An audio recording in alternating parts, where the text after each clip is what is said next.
Good morning, guys. It's Wednesday, and I'm still here. 2 Corinthians chapter 6, reading from verse number 14. It says, "Don't team up with those who are unbelievers. How can righteousness be a partner with wickedness?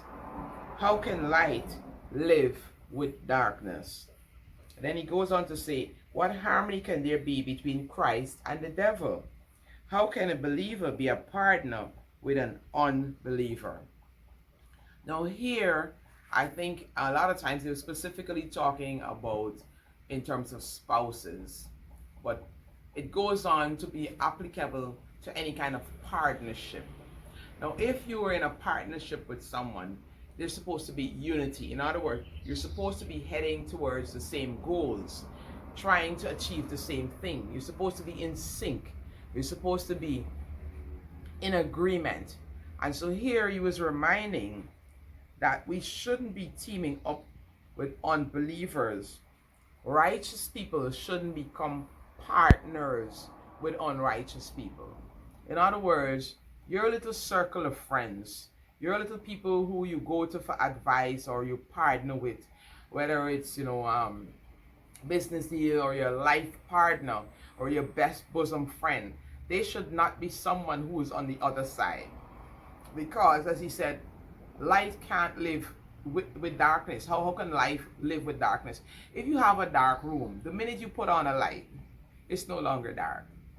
It gets rid of the darkness. You can now see.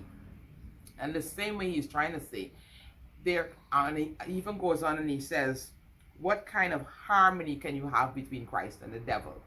So what he's warning us is that if we make our best friends, our closest friends, our closest partners, people who are not believers, people who do not believe in God, then we can find ourselves in problems.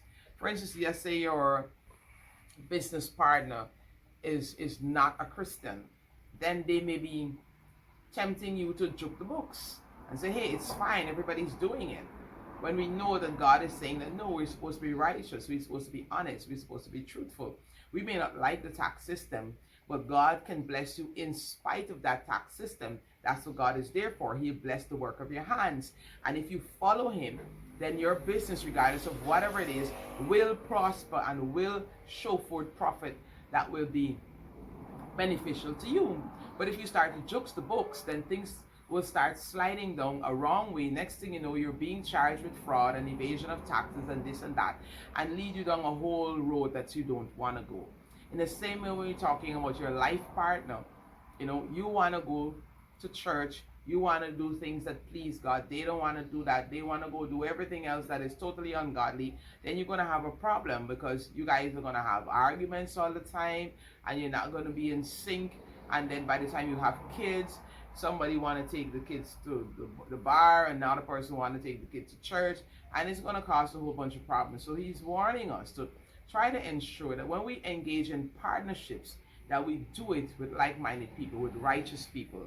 Ensure that we stick with partners that are righteous, the people who are your confidant, the people who you go to for advice, the people that you really sit down and go to help you along your journey should be righteous people. Be careful who you team up with. Not team up with people who are into darkness, people who are not righteous. Ensure that the people that you surround yourself with are the people who are heading God's way, the people who believe in God the way you do, the people who can trust. When you're feeling a bit discouraged, if you're dealing with somebody who is not a Christian, who is not believer like yourself, then hey, let me go take a couple of drinks. It's time to go just get drunk and do something stupid. Whereas if your partner and the people close to you are righteous people, are people, the people on your team are people who believe in God the way you do, then they'll be like, hey, don't worry about that. It's just a little dark patch. God is going to come through. They'll be able to give you the right advice, right? So that's my little word of encouragement and reminding you today to ensure that we're not partnering God's light with darkness. Ensure that we're not just having our little clique full of a whole bunch of unbelievers that don't believe in God, because you may find yourself in problems. We had this old people saying that says, show me your company and I'll tell you who you are, because that's what it is. The people that you hang out with eventually lead you down the way they're going. You know, even Solomon, the wisest man, eventually was led astray by his wives because they were worshiping other gods. And we know that God had mandated them not to marry people who are unbelievers. And so that's my word of encouragement, my little reminder. Ensure that you team up light with light. Don't try to team up the light of God within you with darkness. All right? Remember, God loves you, and I do too. Have a wonderful Wednesday. Be blessed.